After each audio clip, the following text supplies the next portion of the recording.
소원합니다. 오늘은 빚진 자의 선교다라고 하는 제목으로 하나님 말씀을 함께 나누겠는데요. 여러분, 누군가에게 빚을 져본 적 있습니까? 어떤 분은 은행 대출을 받아서 계속 빚을 갚는 분들도 계실 거고요. 어떤 분은 사람에게 돈을 빌려서 빚을 갚는 분도 계실 겁니다. 어떤 형태로 빚을 졌든지 간에 빚을 지고 산다고 하는 것은 그 액수가 많든 적든 간에 부담을 안고 살아가는 일이 될 것입니다. 저는 제 소유로 되어 있는 것이 없기 때문에 집을 사기 위해서 대출을 받아본 적도 없습니다. 지금까지 뭐 한다고 아무것도 가진 것이 없냐고 물으시면 참 할 말이 없습니다만, 저는 없으면 없는 대로 살아왔기 때문에 그 누구에게도 돈을 빌려본 적이 없습니다.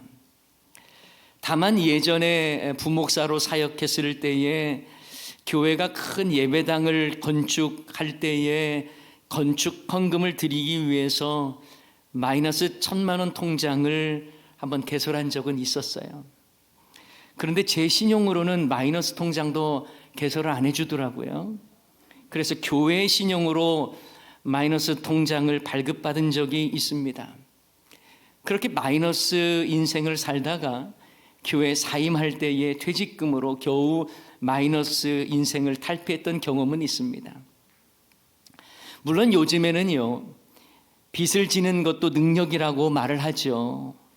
빚진 자는 갚을 마음이 있는 한 빚을 갚아야 한다고 하는 부담감을 갖고 살아가는 것은 당연한 것입니다.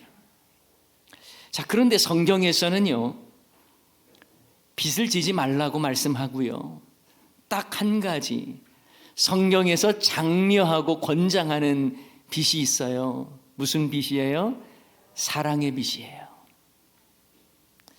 사랑의 빚 외에는 아무 빚도 지지 말라고 오늘 본문은 말씀합니다. 자, 오늘 본문 다시 한번 읽어볼까요? 로마서 13장 8절입니다.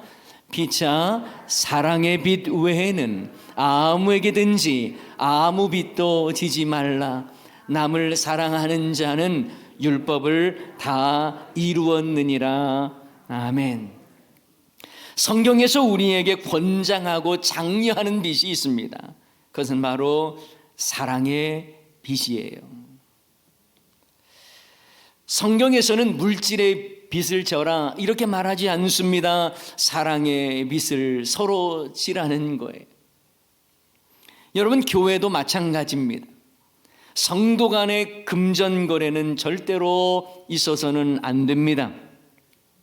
어느 교회에서는요, 성도들끼리 돈 빌려주고 이자 받는 이 대부업을 해서 나중에는 그 일로 교회가 큰 낭패를 당하는 일이 있었다는 거예요. 이것은 대단히 옳지 않으며 건강한 교회를 만드는데 조금도 유익하지 않습니다. 교회 안에서의 돈 거래는 그 누구라도 하시면 안 됩니다. 여러분, 꼭 기억하십시오. 담임 목사인 제가 여러분에게 돈 빌려달라고 해도 절대 빌려주시면 안 됩니다. 자, 그런데요, 성경에서는 금전적인 거래가 없었는데도 빚을 졌다라는 표현을 자주 사용합니다. 로마서 1장 14절 한번 보면요, 한번 다 같이 한번 읽어볼까요? 헬라인이나 야만인이나 지혜 있는 자나 어리석은 자에게 다 내가 빚진 자라. 아멘. 바울은요, 그들에게 다 내가 빚졌다라고 이야기를 하고 있습니다. 앞에서 헬라인이라고 하면 유대인이 보기에는 그 이방인들을 말하는 거죠. 야만인이라고 하는 이 말은요, 당시 로마 제국에서 통용어인 이 헬라어를 사용하지 않는 사람을 일컫는 말입니다. 게다가 지혜 있는 자나 어리석은 자 모두에게 사도 바울은 스스로 빚진 자다라고 표현하고 있어요. 사실 바울은 그들에게 돈을 빌린 적 없습니다. 일면식도 없는 사람들이 많습니다. 그런데도 왜 바울은 자신과 별로 상관없이 보이는 그들에게 빚진 자다라고 하는 표현을 사용했을까요? 여기서 우리는 아주 중요한 원리를 하나 발견할 수 있습니다. 선교의 기본 자세는 바로 빚진 자 의식에서 나온다는 거예요. 사명의 출발점은 바로 빚진 자 의식에서 나온다라는 것입니다. 무엇보다 우리는 하나님께 빚진 자입니다. 예수 그리스도의 십자가를 통해 우리의 죄값을 대신 치러주신 하나님의 은혜를 받은 모든 사람은 하나님께 빚진 자예요. 다시 말하면 구원받은 백성은 모두 하나님께 빚진 자라는 말씀입니다. 그러므로 우리는 하나님께 빚진 자임을 인식하며 살아야 합니다. 로마서에 보면 예수님을 통해 성령이 너희 안에 계신다라고 말씀하면서 사도 바울은 로마 교인, 그 교인들을 향해서 우리가 빚진 자다라고 하는 표현을 또 사용했어요. 로마서 8장 12절 말씀 보면 그러므로 형제들아 우리가 빚진 자로 돼 육체에게 져서 육신대로 살 것이 아니니라 이렇게 말씀하고 있습니다. 우리가 빚진 자래요. 여러분, 우리가 예수님을 믿어 예수의 영이 우리 가운데 있다면 우리가 원하든 원치 않든 우리는 빚진 자라는 말입니다. 하나님의 한량없는 사랑을 받은 자로서 하나님께 사랑에 빚진 인생이라는 말이에요. 그렇다면 하나님의 사랑에 빚진 자로 산다는 것은 빚을 갚아야 한다라고 하는 부담을 가지고 살아야 한다는 것입니다. 여러분, 그렇게 살아가고 있습니까? 신지의 골프 선수 아시지요? 신지의 골프 선수 아버지가요, 개척교회 목사님이셨어요. 그런데 자녀를 골프 선수로 키우기 위해서는 돈이 많이 들지 않습니까? 그런데 개척교회 목사님이 무슨 돈이 있겠어요? 그래서 계속 빚을 지는 거예요. 그런데 어느 날 큰 아픔이 찾아옵니다. 큰 교통사고를 당했는데 그 일로 어머니가, 신지혜 선수 어머니가 죽게 돼요. 그때 받은 보험금으로 그간 빚진 것을 다 갚았고 남은 1,700만 원을 가지고 이 아빠가 딸 신지혜를 불러놓고 남은 돈을 쥐어주면서 이렇게 말했답니다. 이 돈은 네 엄마 목숨과 바꾼 돈이다. 이 말을 들은 신지혜 선수는요, 엄마의 목숨값으로 골프한다는 생각을 가지고 이를 악물고 훈련했다고 해요.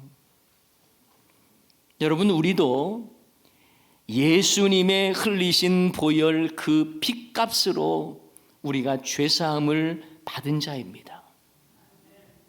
예수님의 십자가 보혈로 우리를 구원해 주신 거예요. 그러니 우리는 받은 은혜와 사랑에 대해 빚을 갚는 마음으로 살아야 하는 것입니다. 그렇다면 하나님께 빚을 갚는 삶은 어떤 삶일까요? 저는 오늘 크게 두 가지를 강조하고 싶습니다. 첫 번째는 하나님께 온전한 예배를 드리는 삶이에요. 이게 바로 하나님이 나에게 주신 이 사랑의 빚을 갚는 기본적인 삶의 자세입니다. 하나님께서 베풀어 주신 구원의 은혜를 생각하며 감사 찬양을 올려드립니다. 마음을 담은 예물을 올려드립니다. 감사의 기도를 올려드리는 삶이에요. 하나님의 사랑이 너무 크기에 그 빚을 갚는 마음으로 날마다 하나님께 예배드리는 삶을 사는 것입니다. 더 이상 내가 주인이 아니요 오직 영광 받으실 주님께, 내 삶의 주인 되시는 하나님께 찬양과 경배를 올려드리는 예배의 삶인 것입니다. 여러분, 과연 하나님의 사랑에 빚을 갚는 마음으로 온전한 예배를 드리고 계십니까? 구원의 감격이 너무 커서 그 사랑의 빚을 내가 조금이라도 갚아야겠다라는 마음을 가지고 감사와 찬양을 올려드리고 있습니까? 아니면 주일이면 종교 행위를 하는 날로 의례적으로 참석하고 있지는 않으세요? 그래서 정한 시간에 지각하는 것도 다반사요, 결석하는 것도 너무 쉽게 생각하는 모습은 아닙니까?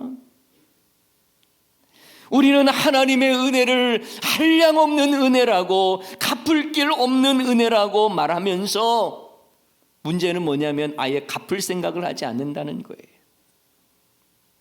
나의 나된 것이 하나님의 은혜임을 고백하면서 갚을 길 없는 은혜라고 고백도 하지만 갚을 길이 없다고 해서 안 갚아도 된다는 건 아닌데 갚을 생각을 하지 않는 것입니다.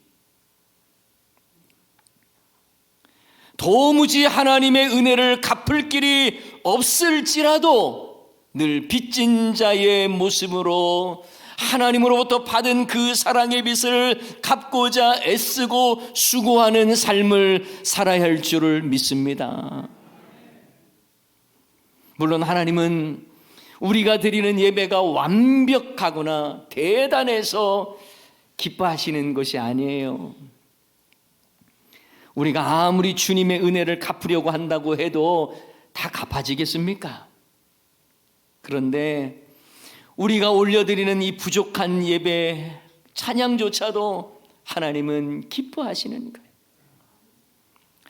마치 3살 정도 되는 아이가요, 설날에 세배하는 것과 똑같아요. 세배를 뭐 정성스럽게 잘합니까? 대충 하죠. 그런데도 부모는 너무너무 즐거워해요. 우리 애가 세배했다고. 그러면서 세뱃돈 주려고. 마찬가지로 하나님께서는요, 우리가 갚을 수 없는 그 사랑의 빚을 갚기 위해서 예배의 삶을 사는 것을 완벽해서가 아니라 부족해도 그 모습 자체를 귀하게 여기시고 기쁨으로 받으시는 줄을 믿습니다. 그래서 우리는 늘 예배적 삶을 살아야 되고요, 하나님께 받은 사랑의 빚을 갚으려는 그 마음 변치 않았으면 좋겠어요. 변하지 않았으면 좋겠어요. 하나님께 빚을 갚는 삶 두 번째는 전도와 선교입니다. 하나님은 빚을 갚는 마음으로 구원받은 백성에게 사랑의 빚을 서로 갚으라고 말을 하고요, 또 하나님의 넘치는 사랑과 은혜를 받았으니 그 사랑을 이웃에게 실천하라고 말씀하십니다. 구원의 감격으로 감사와 찬양의 예배를 드리는 것도 중요하지만 하나님께 받은 그 사랑을 형제 자매를 향해서 실천하는 것이 중요하다라고 말씀하는 거예요. 하나님께 사랑의 빚을 졌으니 이웃을 사랑하는 것이 마땅하다고 말씀합니다. 요한일서 4장 20절 21절 말씀 볼까요? 누구든지 하나님을 사랑하노라 하고 그 형제를 미워하면 이는 거짓말하는 자니 보는 바 그 형제를 사랑하지 아니하는 자는 보지 못하는 바 하나님을 사랑할 수 없느니라. 다 같이 읽습니다. 우리가 이 계명을 주께 받았나니 하나님을 사랑하는 자는 또한 그 형제를 사랑할지니라. 아멘. 하나님 사랑이 마땅히 형제 사랑으로 이어져야 하는 거예요. 마태복음 18장에 보면 10,000달란트 빚진 자와 100데나리온 빚진 자의 모습이 나옵니다. 한 임금이 결산을 하면서 10,000달란트 빚진 자에게 빚을 갚으라고 말하죠. 그런데 여러분, 이 한 달란트의 가치가 어느 정도인 줄 아세요? 6,000데나리온. 여러분, 한 데나리온이 당시의 노동자 하루 품삯입니다. 그런데 6,000데나리온이 한 달란트예요. 그러니 어마어마하게 큰 돈입니다. 그런데 빚을 얼마나 졌느냐? 한 달란트만 진 게 아니라 1만 달란트를 빚졌대요. 엄청나게 큰 액수죠. 그런데 주인이며 임금인 그가 종을 불쌍히 여겨서 1만 달란트 빚을 탕감해 줬습니다. 얼마나 감사한 일입니까? 얼마나 갚을 길 없는 은혜입니까? 그런데 문제는 1만 달란트 빚을 탕감받은 후에 나가다가 자기에게 100데나리온 빚진 동료를 만나요. 그러면서 목을 잡고 빚을 갚으라고 협박을 하면서 감옥에 넣어버립니다. 이 모습을 본 다른 동료들이 딱하게 여겨서 주인인 임금에게 알렸습니다. 그러자 주인이 노하면서 다시 1만 달란트 빚진 자에게 그 빚을 다 갚도록 그를 옥졸에 넘기면서 이렇게 말합니다. 마태복음 18장 33절 다 같이 읽습니다. 내가 너를 불쌍히 여김과 같이 너도 내 동료를 불쌍히 여김이 마땅하지 아니하냐 하고. 아멘. 빚 탕감을 받은 사람이라면 빚을 탕감해 주는 삶을 사는 것이 마땅하다는 것입니다.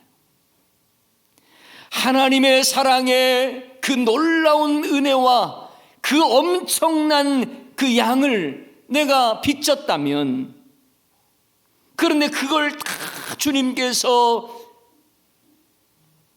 그리스도의 사랑으로 우리에게 풍성하게 허락해 주셨다면 우리는 다른 사람을 향해서 사랑의 빚을 갚는 이 삶을 살라는 것입니다. 갚을 길 없는 크신 사랑을 하나님께 받았다는 것으로 만족하지 말고 그 사랑의 빚을 약한 자들을 향해 또 탕감해주고 흘려보내라는 거예요. 사랑하는 여러분, 하나님으로부터 엄청난 사랑에 빚진 자들은 그 빚을 갚기 위하여 하나님의 사랑을 이웃에 실천하는 것이 마땅한 것입니다. 우리가 하나님으로부터 죄 용서를 받았다면 우리도 이웃을 향해서 용서를 적용하며 살아야 하는 거예요. 이 일을 위해서 여러분, 과거에 많은 외국 선교사님들이 낯선 조선 땅에 와서 복음을 전하지 않았습니까? 모두 다 빚진 자 의식으로 온 거예요. 하나님께 받은 그 사랑의 빚을 갚고자 가난과 억압과 어둠의 땅인 조선 땅에 와서 복음을 전한 것입니다. 1891년 조선 땅에 온 캐나다 의료 선교사 홀은 조선 땅을 밟은 지 3년 만에 풍토병을 얻어 목숨을 잃게 됩니다. 미국 감리교 선교사 헐버트는 나는 웨스트민스터 사원에 묻히기보다 조선 땅에 묻히기를 원한다고 고백했어요. 모두 다 조선인들보다 더 조선을 사랑했던 사람들이죠.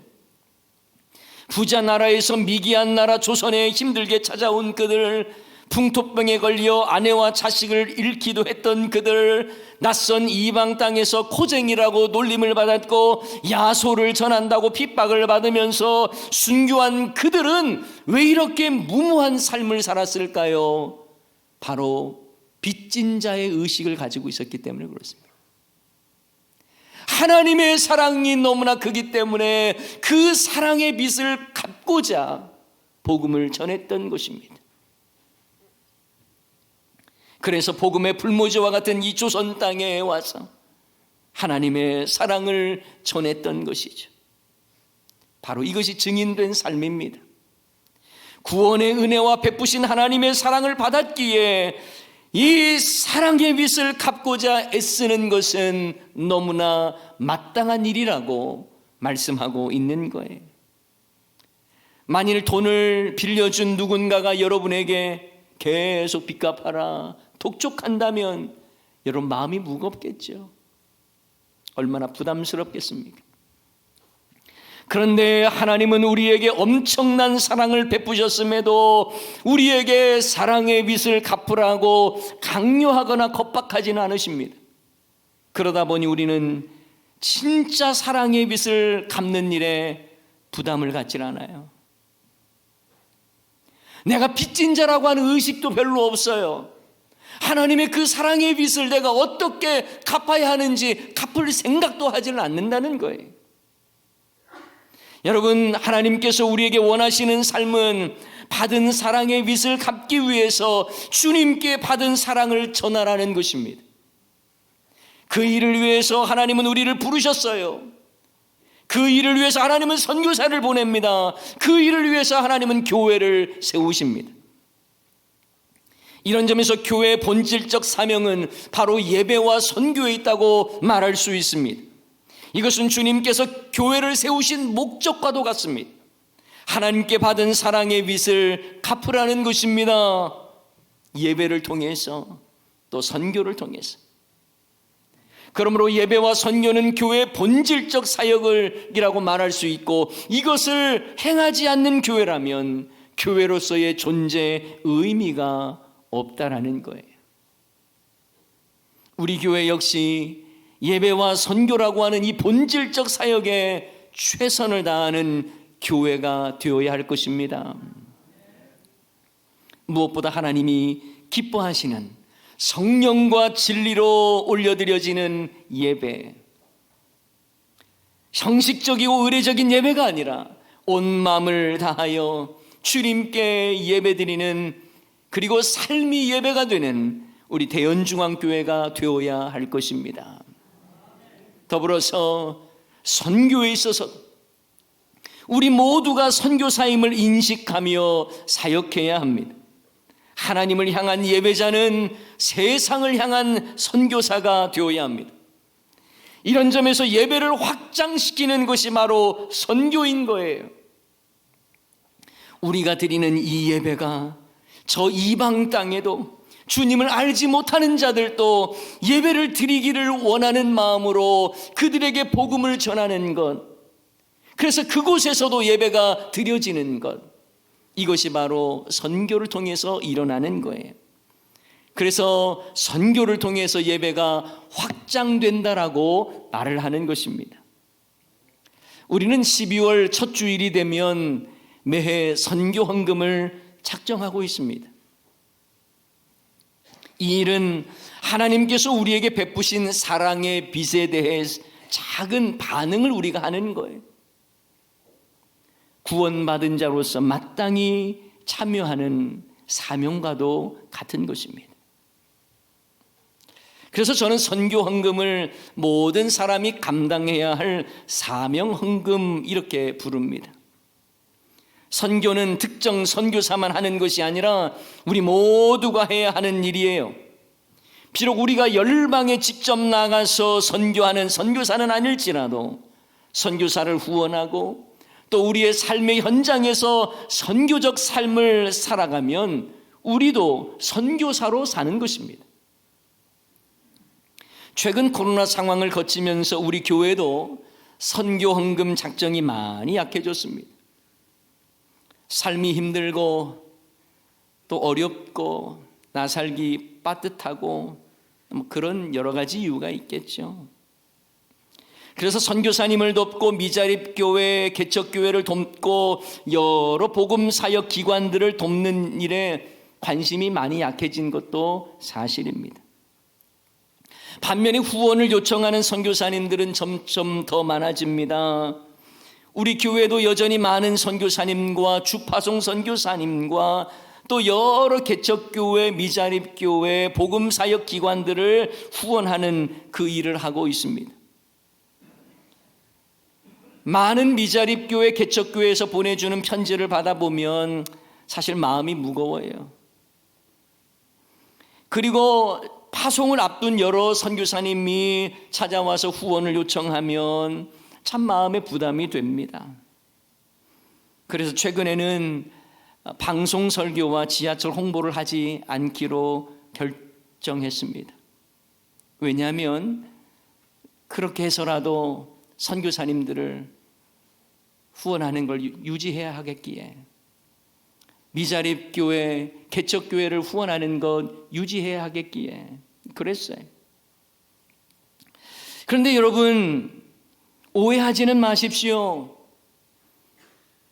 여러분, 선교라고 하는 것이, 선교 헌금을 한다고 하는 것이 선교사를 불쌍히 여기는 마음, 동정심으로, 안타까운 마음으로 작정하지 마십시오. 이것은 하나님으로부터 엄청난 사랑을 받은 사랑의 빚진 자로서 내가 반응하는 것입니다.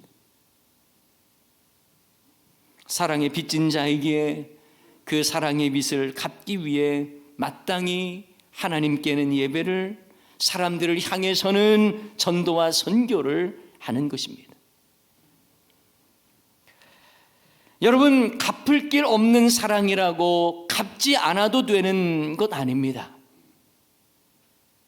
갚을 길이 없어도 날마다 그 은혜를 생각하며 갚아가는 삶이 바로 성도의 삶인 것이죠. 바라기는 우리 모두가 주님께 받은 이 사랑의 빚을 예배와 선교를 통해 갚고자 부단히 애쓰고 수고하는 우리 모두가 될 수 있기를 주님의 이름으로 간절히 축원합니다. 이 시간 먼저 선교 헌금을 작정하는 시간을 갖기를 원합니다. 여러분, 주보에 선교 헌금 작정서가 있죠. 우리 교회에서 지금 선교 후원을 하고 있는 분들입니다.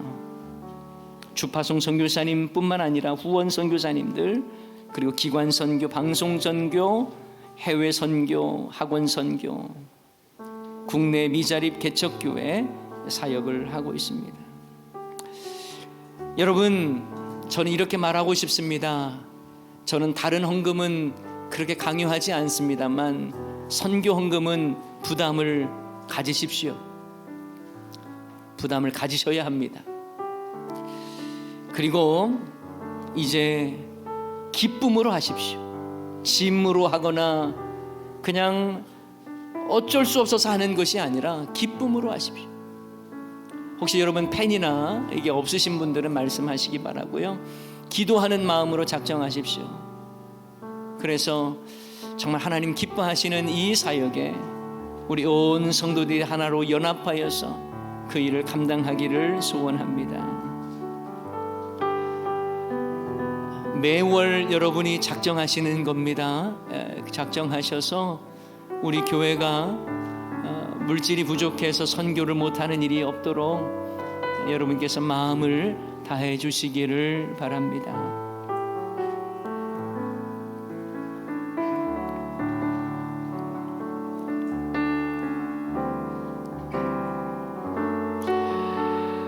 목장이 정해지지 않은 분들은 그냥 빈칸으로 놔두셔도 됩니다. 네.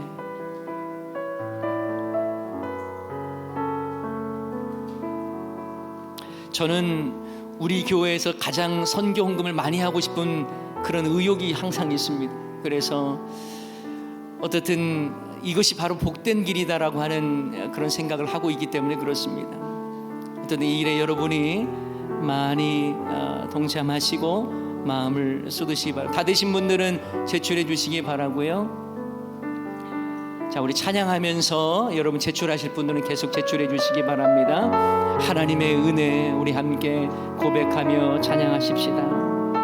모든 것이 하나님의 은혜입니다.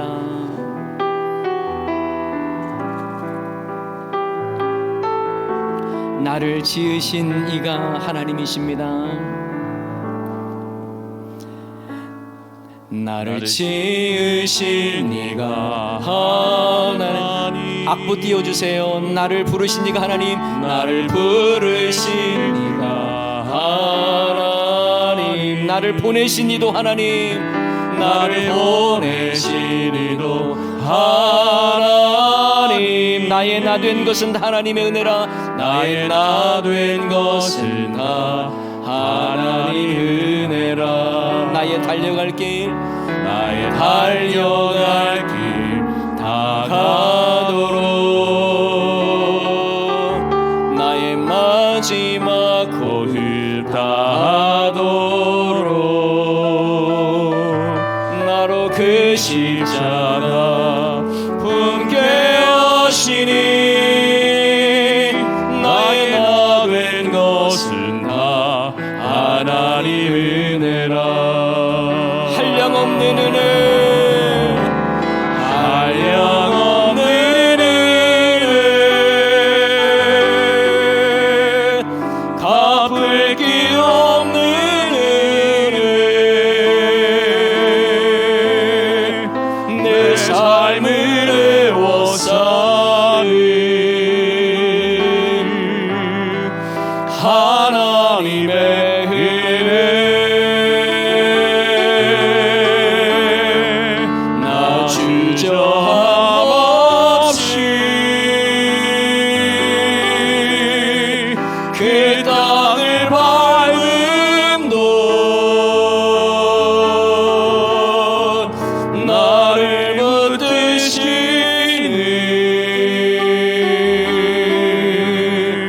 하나님의 은혜. 다시 한번 찬양합시다. 나를 지으신 이가 하나님, 나를 지으신 이가 하나님, 나를 부르신 이가 하나님, 나를 보내신 이도 하나님, 나의 나 된 것은 다 하나님 은혜라. 나의 달려갈 길, 나의 달려갈 길 다가도록 나의 마지막 거울 다하도록 나로 그 십자가 품게 하시니 나의 나 된 것은 다 하나님 은혜라. 한량없는 은혜, 한량없는 은혜, 갚을 길 없는 은혜, 내 삶을 애워싸는 하나님의 은혜. 나 주저함 없이, 나 주저함 없이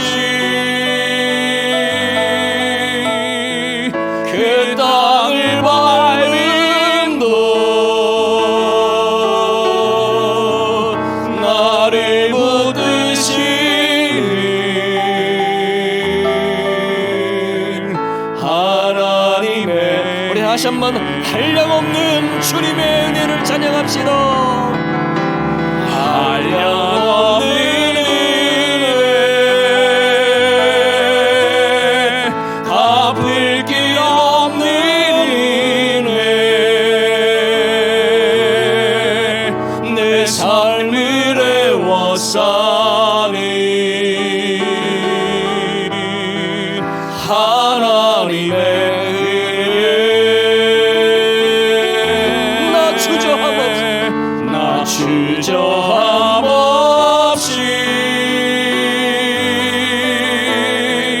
그 땅을 밟음도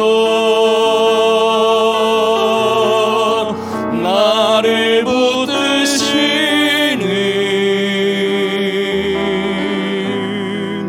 하나님의